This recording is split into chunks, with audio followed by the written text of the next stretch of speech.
안녕하세요. 서울대학교 산업공학과 DSP 연구실의 석사과정 이유준입니다. 오늘 제가 2024년 3, 4분기 PYSR 영상으로 소개해드릴 논문은 GLAD Towards Better Reconstruction with Global and Local Adaptive Diffusion Models for Unsupervised Anomaly Detection 이라는 논문으로 이미지 어노멀리 디텍션에 있어서 디퓨전 모델을 사용하는 논문입니다. 해당 논문은 올해 ECCB2024에 억셉된 논문입니다. 오늘 발표의 진행 순서는 논문의 전체적인 개요, 그리고 백그라운드, 그리고 제안한 방법, 실험, 그리고 결론 순으로 진행되겠습니다. 먼저 오버뷰입니다. 오늘 제가 소개해드리는 논문 글래드에서는 이미지 어노멀리 디텍션 태스크를 다루고 있습니다. 요즘 이미지 어노멀리 디텍션 태스크에 관련한 논문들에서 주로 리컨스트럭션 베이스 모델들이 많이 나오고 있는데요. 이런 리컨스트럭션 베이스 모델에서 백번으로 사용하고 있는 이 디퓨전 모델들에 대해서 한계점을 먼저 얘기하고 있습니다. 이미지 어노멀리 디텍션 태스크에서 디퓨전 모델을 사용하게 된다면은 이미지 내 모든 이상을 대해서 동일하게 처리를 해서 다양한 종류의 이상을 처리하는데 매우 비효율적으로 사용된다는 점을 짚고 있습니다. 예를 들어 무엇이 빠져있는 요소들이 긁히거나 아니면 까져있는 어노멀리를 복원하는 것보다 매우 어려운 이런 태스크임에도 더 많은 노이즈 제거 단계가 필요한데 그렇지 않고 동일한 노이즈 제거 단계를 사용한다던가 아니면 사용자가 임의의 노이즈 제거 단계를 설정해야 된다는 한계점, 그리고 동일한 이미지 내에서도 정상적인 부분이 있고 비정상 영역이 있음에도 이에 대한 재구성 난이도가 다른데 동일한 타임 스텝을 사용한다는 점을 꼽고 있습니다. 이렇게 디퓨전 모델이 갖는 이 디노이징 과정에 필요한 타임 스텝에 의해서 이렇게 노이즈를 퍼터베이션 하는 과정에 문제점을 짚고 있습니다. 해당 논문은 이를 좀 극복하기 위해서 세 가지 방법을 제안하고 있는데요. 먼저 글로벌한 영역에서 작동할 수 있도록 글로벌 어댑티브 디노이징 스텝이라는 과정을 추가해서 각 샘플의 이상 정도에 따라서 최적의 노이즈 제거 단계를 예측하는 이런 모듈을 제안하고 있고, 또 Local Spatial Adaptive Feature Fusion 이라는 방식을 통해서 이상 영역과 정상 영역을 다르게 재구성하여 조금 더 노이즈 제거에 있어 효과적으로 작동할 수 있게 하는 방법을 제안하고 있습니다. 마지막으로 기존의 Reconstruction 베이스 모델 중에 Synthesize Anomaly들이 사용하는 모델 방식과 동일한데 이 Synthetic Anomaly Training 방식을 제안해서 비정상 샘플을 합성해서 훈련 시 사용해서 조금 더 강건한 이 리컨스트럭션 모델을 만드는 방법을 제안하고 있습니다. 다음은 논문을 이해하기 위해서 필요한 백그라운드 부분입니다. 먼저 글래드 논문을 이해하는 데 필요한 이 디퓨전 프로세스에 대해서 설명해 드리도록 하겠습니다. 이 디퓨전 프로세스 같은 경우에는 2020년도에 나온 이 Denoising Diffusion Probabilistic Models, 줄여서 DDPM이라는 논문에서 언급되기 시작하면서 점차 많이 사용되고 있는 이미지 제너레이션 방식인데요.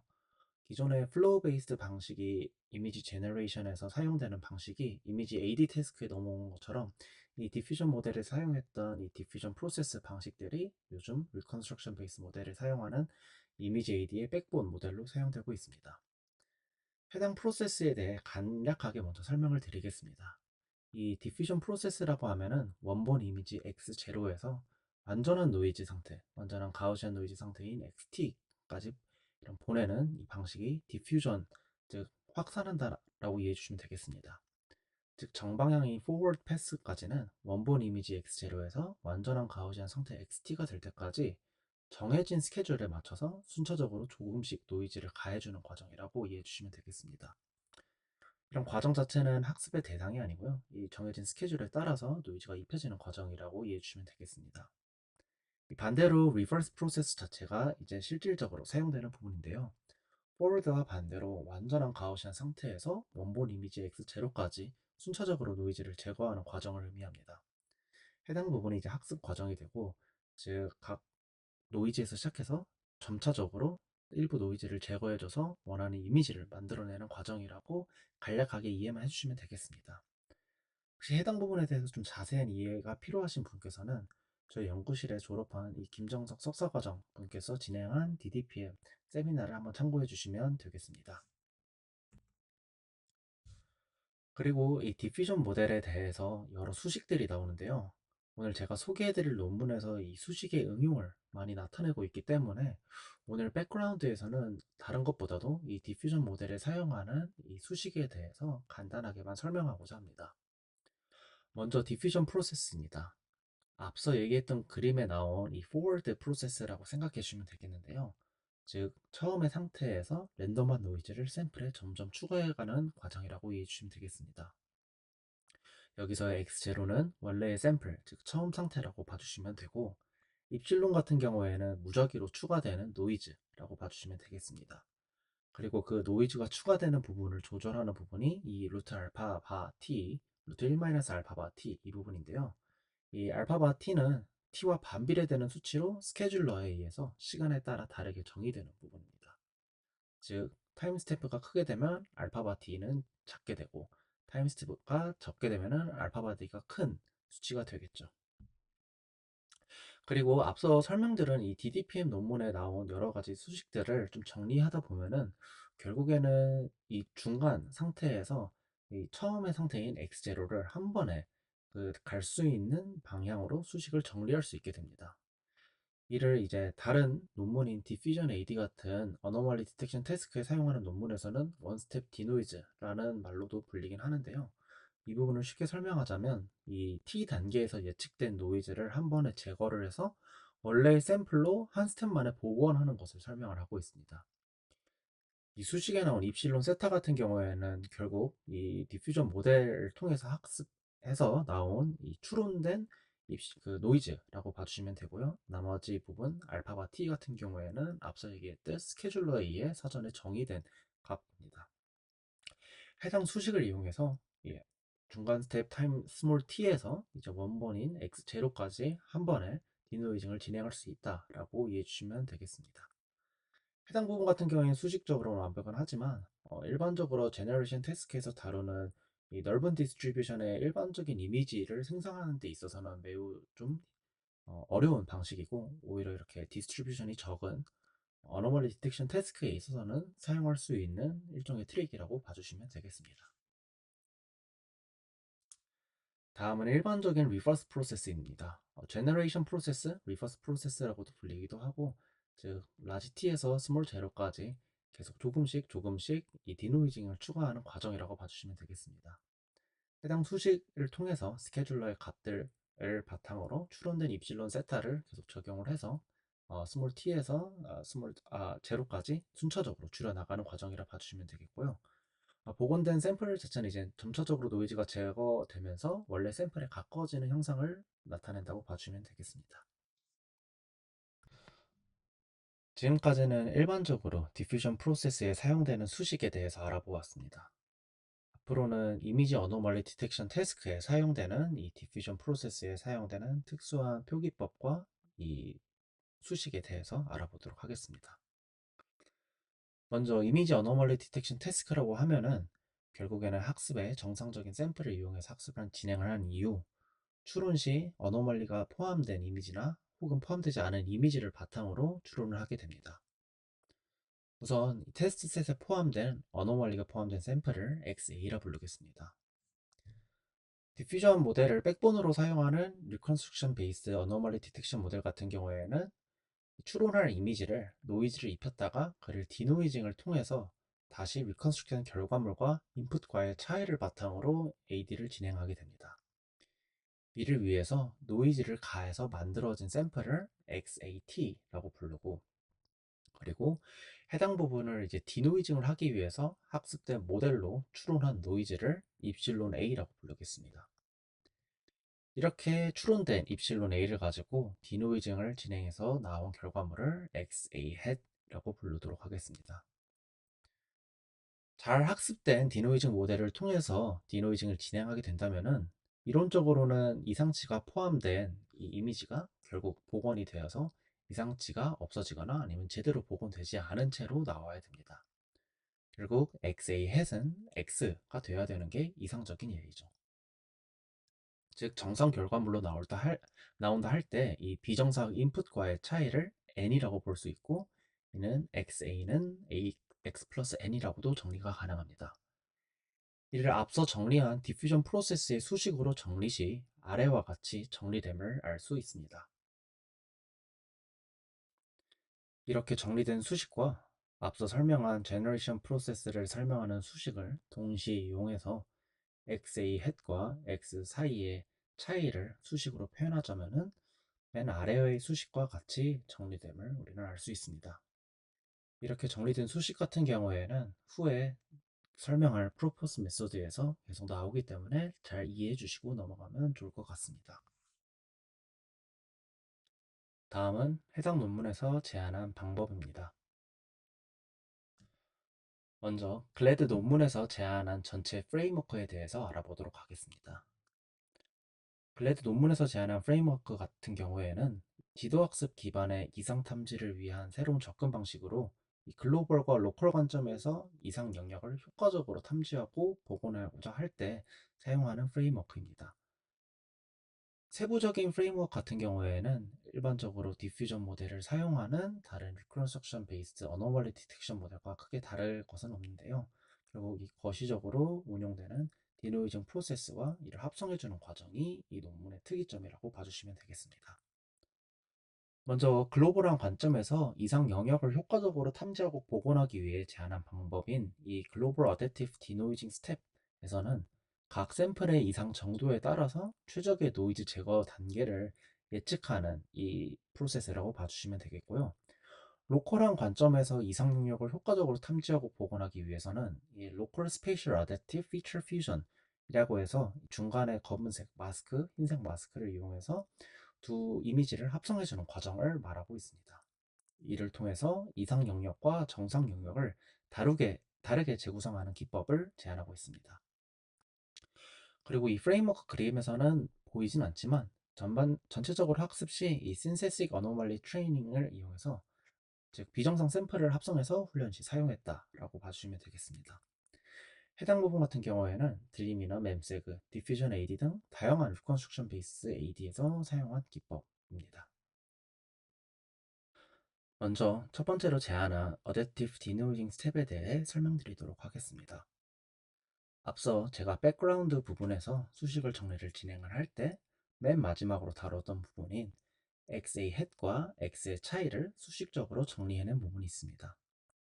해당 부분 같은 경우에 조금 더 정리를 진행하게 되자면은 이 맨 마지막으로 남은 부분에서 입실론 알파 A와 입실론의 경우에 둘 다 항상 스탠다드 가우시안 디스트리뷰션을 따르기 때문에 해당 부분 같은 경우에는 0으로 수렴함을 알 수 있습니다. 이렇게 된다면은 결국 고려할 대상이 루트 알파바 tn만이 고려 대상으로 남게 됩니다. 이렇게 남은 루트 알파바 tn에서 루트 알파바 t는 스케줄러에 의해서 정해진 값이고 또 t와 반비례한다는 성질을 갖고 있음을 앞서 제가 설명드렸습니다. 이 부분을 조금 더 해석을 하자면은 인풋과 리컨스트럭션 된 결과물의 차이가 크다면 결국 이는 어노멀러스한 영역이 크다면은 결국 이 차이, 이 n이 크다는 것을 알 수 있습니다. 이 n이 크게 되면은 결국에는 이 부분을 줄여야 되기 때문에 루트 알파바 t가 작아야 합니다. 그 말을 다시 돌아보면은 n이 클수록 즉 어노멀러스한 영역이 클수록 이를 복원하기 위해서는 타임 스태프 t가 매우 커야 한다. 즉 노이즈를 매우 많이 입히고 이를 디노이징 해야 된다는 것까지는 알았습니다. 이런 식으로 어노멀러스한 영역과 이를 해결하기 위해서 필요한 노이즈 스텝 간의 관계를 잘 알았는데요. 근데 이렇게 매 이미지마다 어노멀러스한 영역의 크기가 다를 텐데 그때마다의 적합한 타임 스텝 t는 결국 어떻게 찾아야 하는 것이 주 의문이었습니다. 이를 해결하기 위해서 저자는 어댑티브 디노이징 스텝이라는 방식을 제안했습니다. 해당 부분 같은 경우에는 오른쪽에 나타난 그림을 통해서 전체적인 프레임워크를 이해해 주시면 되겠습니다. 조금 더 이해를 돕기 위해서 제가 그 그림의 좀 색깔과 이 설명의 색깔을 좀 추가했습니다. 먼저 크게 두 파트의 차이를 통해서 진행을 하게 되는데요. 먼저 첫 번째 부분은 이 보라색으로 표시한 부분입니다. input 이 XA에서 타임 스텝 라지 T만큼 노이즈를 준 XA 라지 T에서 스몰 타임 스텝 T까지 디노이징 스텝을 진행해 만든 XT, X head AT와 이를 중간 결과 시각화 공식을 통해서 바로 원본으로 돌려놓은 XAT0 햇을 보라색으로 먼저 정해지게 됩니다. 그와 반대로 라지 t로 노이즈를 준 게 아니라 처음부터 스몰 t만큼 노이즈를 줘서 만든 XTA에서 중간 결과 시각화 공식을 통해 구한 XAT0와의 차이를 F라고 보겠습니다. 이 F라는 거를 통해서 구한 어노멀리 스코어를 먼저 계산을 하게 됩니다. 이때 구한 어노멀리 스코어가 스레시홀드 델타보다 크게 될 때까지 이 디노이징 스텝을 순차적으로 계속 진행해 주게 됩니다. 이런 식으로 몇 번의 디노이징 스텝을 거치다 보면은 결국에 위의 방식대로 구한 중간 보공 결과물이나 아니면 아래 방식대로 구한 중간 보공 결과물의 차이가 일정 수준 이상으로 벌어질 때가 발생하게 되는데요. 그때까지 어댑티브 디노이징 스텝을 계산하게 됩니다. 이렇게 벌어지기 시작한 순간을 이 최적의 타임 스텝 T라고 해당 저자는 제안을 하고 있습니다. 해당 방식을 통해서 이 정상 영역이 가장 잘 보존되고 어노멀러스한 영역이 가장 잘 복구될 수 있는 타임 스텝 T를 구할 수 있게 됩니다. 다음은 스페이셜 어댑티브 피처 퓨전 방식입니다. 해당 방식은 아래의 의문점을 바탕으로 시작되게 되었는데요. 이미지 내 모든 부분을 동일하게 노이즈를 주어야 할까라는 의문입니다. 결국 한 이미지 내에 정상 영역도 있고 비정상 영역도 혼재되어 있는 이런 이미지에서 동일한 노이즈의 제거 단계를 적용하는 것은 매우 비효율적이기 때문입니다. 왜냐하면 정상 영역 같은 경우에는 학습에 있어서 모델이 더욱더 많이 학습한 부분이기도 하고, 그리고 정상 영역 같은 경우에는 이를 재생성하기보다는 있는 부분을 그대로 보존하는 데 더 집중해 있기 때문에 훨씬 더 적은 타임스탬프로 노이즈를 가해서 이를 디노이징을 진행해야 되고, 그 반대로 어노멀러스 영역 같은 경우에는 이를 복구해야 되는 부분이기 때문에 결국에는 더 큰 노이즈를 주어서 정상적인 부분으로 바꿔서 이를 만들어내야 됩니다. 결국 정상 영역보다는 더 많은 노이즈를 주어야 된다고 이해할 수 있겠습니다. 이에 대한 해결을 위해서 결국 정상 영역과 어노멀러스 영역에 서로 다른 노이즈 제거 단계를 적용하는 방법으로 이를 해결하였습니다. 이 방식이 이 Spatial Adaptive Feature Fusion 방식입니다. 앞서 어댑티브 디노이징 스텝에서 구한 어노멀리 스코어를 바탕으로 마스크 M을 제작해 주게 됩니다. 이 마스크 M을 바탕으로 결국 집중해야 될 부분과 집중해야 되지 않을 부분을 나눈다고 보면 되겠습니다. 이를 바탕으로 XTA head과 XTA를 오른쪽 수식과 같이 합성을 해주게 됩니다. 네, 앞서 어댑티브 디노이징 스텝을 위해서는 결국에는 원스텝 디노이징한 이 XTA head에서 제로까지 XTA 제로 부분을 이미 만들어 놨기 때문에 해당 부분을 이용해서 합성을 하고 이를 다시 T만큼 노이즈를 입히는 방식으로 이를 제작해 주게 됩니다. 이렇게 제작이 완료된 부분을 XTF head이라고 부르게 된다면 이를 이용해서 추후에 디노이징 프로세스를 진행을 한다라고 이해해 주시면 되겠습니다. 다음은 어노멀리 오리엔티드 트레이닝 패러다임입니다. 어노멀리 오리엔티드 트레이닝 패러다임 같은 경우에는 요약하자면은 디노이징 모델을 학습할 때 있어서 결국 신세사이즈 어노멀리를 만들어서 이를 학습 과정에 추가하자라는 부분입니다.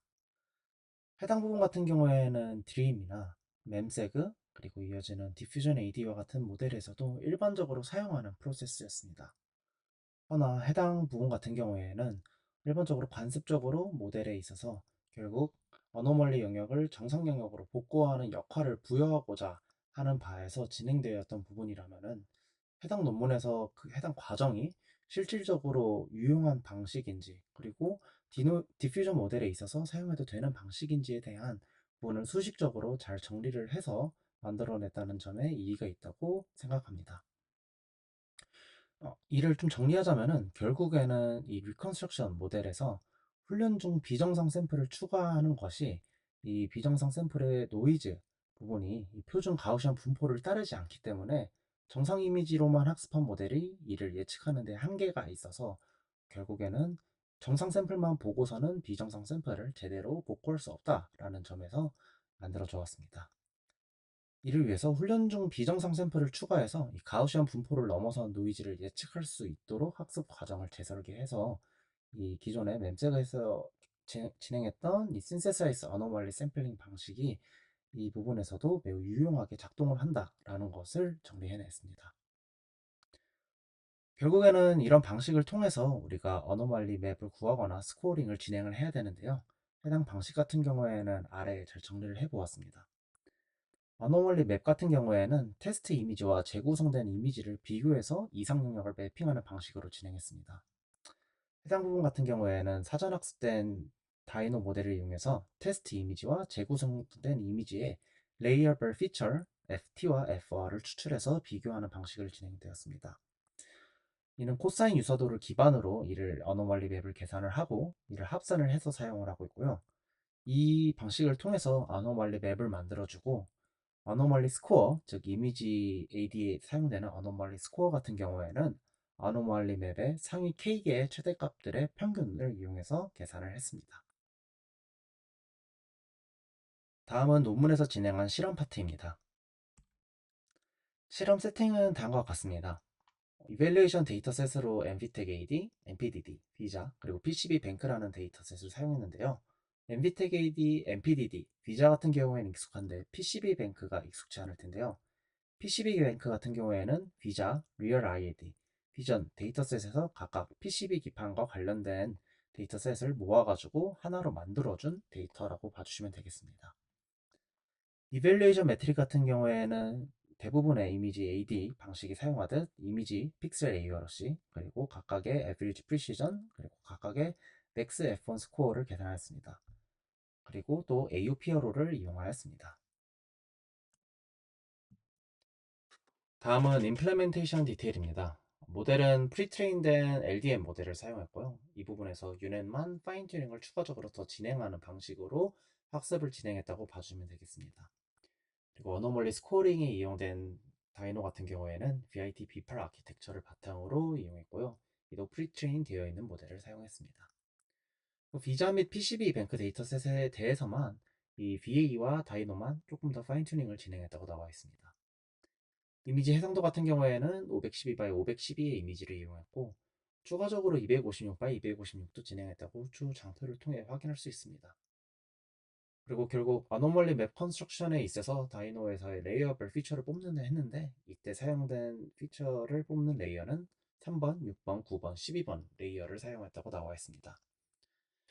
총 4000 이터레이션 동안 학습을 진행하고 32 배치 사이즈 그리고 러닝 레이트 같은 경우에는 5 곱하기 10의 마이너스 6승 정도만큼을 이용했다고 나와 있고요. 타임 스텝 같은 경우에는 엔비텍 AD 데이터셋에서 시작은 750에서 어댑티브 디노이징 스텝이 도중에 멈추는 것까지 최소 350의 제한선을 걸어놨다고 나와 있고 MPDD 같은 경우에는 500에 200, 비자랑 PCB 같은 경우에는 450에서 200이라고 나와 있습니다. 스코어링 같은 경우에는 가우시안 필터로 아노멀리 로컬라이제이션 스코어를 스무징하고 상위 250개의 최대값의 평균으로 아노멀리 스코어를 계산했다고 나와 있습니다. 레이어 12와 상위 10개의 최대값의 차이의 계산을 이용했다고도 나와 있습니다.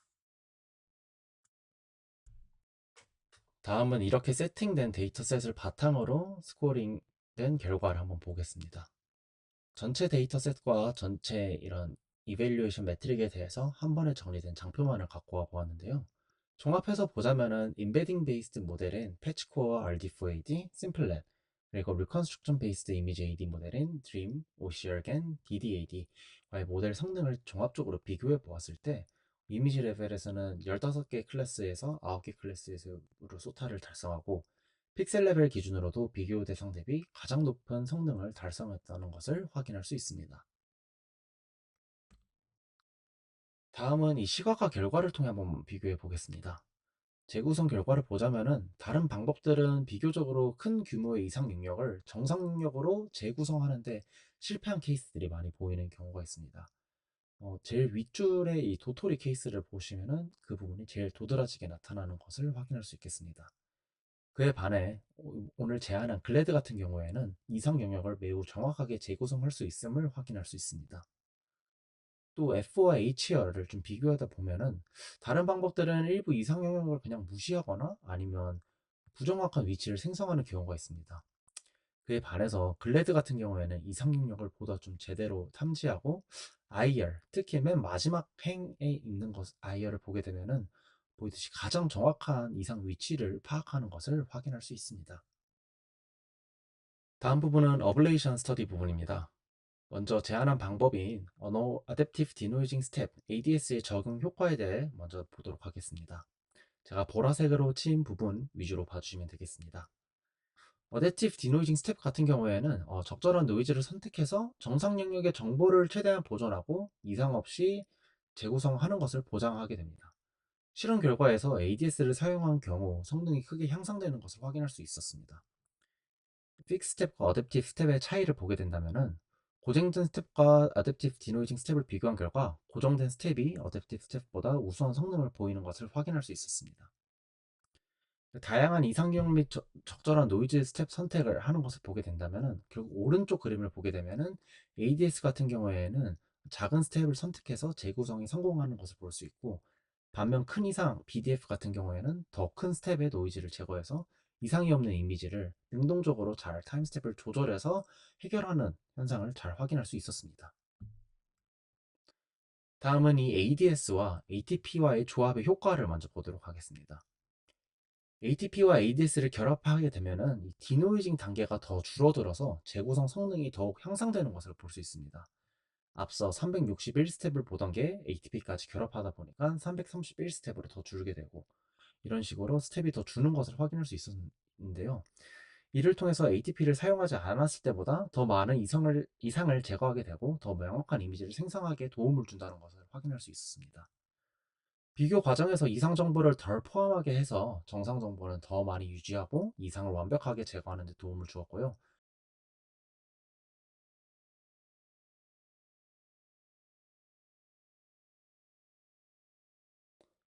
다음은 SAFF의 효과에 대해서 알아보도록 하겠습니다.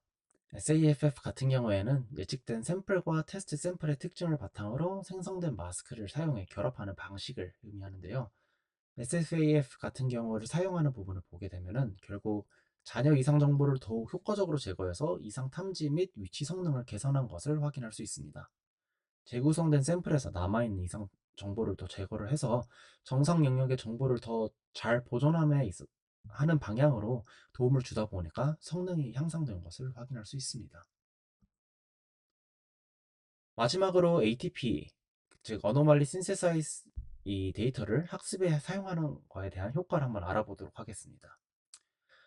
ATP의 사용 효과를 이 시각화된 결과를 통해서도 보험을 알 수 있다시피 이를 사용하게 되면은 보다 더 나은 재구성 성능을 보여주는 것을 확인할 수 있습니다. ATP를 사용한 모델들이 이상 영역을 더 정상 영역으로 잘 매핑을 해서 더 깨끗한 재구성 결과를 만드는 것을 확인할 수 있고요. 이를 통해서 성능 또한 비약적으로 향상됨을 왼쪽 표를 통해서 확인할 수 있습니다. 마지막으로 컨클루전 파트입니다. 오늘 제가 소개해드린 글래드 같은 경우에는 리컨스트럭션 성능을 개선시켜가지고 어노멀리 디텍션의 성능을 높인 모델이라고 봐주면 될 것 같습니다. 각 샘플에 다양한 이상에 적응할 수 있도록 타임 스탬프를 능동적으로 선택하는 어댑티브 디노이징 스텝, 그리고 정상 영역과 다른 방식으로 이상 영역을 재구성하기 위한 어댑티브 피처 퓨전, 그리고 Anomaly Oriented Training Paradigm ATP를 통해서 디퓨전 모델이 이상 능력을 정상 능력으로 잘 재구성할 수 있게 도와줘서 결국에는 다양한 데이터셋에 대해서 글래드의 우수한 효과를 확인할 수 있었던 이런 논문이었습니다. 지금까지 글래드 논문 소개를 맡은 석사과정 이유준이었습니다.